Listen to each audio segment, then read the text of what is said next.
Всем привет, дорогие друзья! Сегодня я вам расскажу о такой программе, как Bondicam.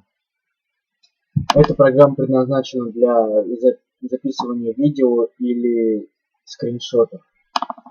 Сейчас я вам расскажу, как ей пользоваться. В принципе, здесь на F12 вроде вы запускаете видео.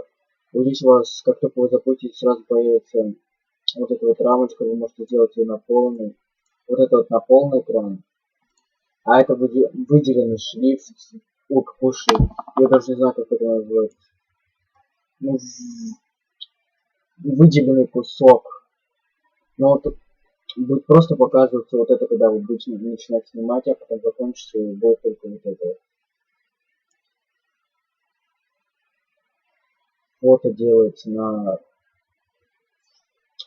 Но это в настройках все настраивать, не можете сами. Но видео пауза 8 по умолчанию здесь состоит. Сейчас я вам покажу, как ее скачать. Сейчас я покрою. Переходите на сайт, ссылку я оставлю в описании. Download, это бесплатный Bondicam. А крякните, смотрите в интернете, там их много. И скачивайте, устанавливайте, куда вам надо. И открывайте, и все. Только там можно будет только 10 минут снимать.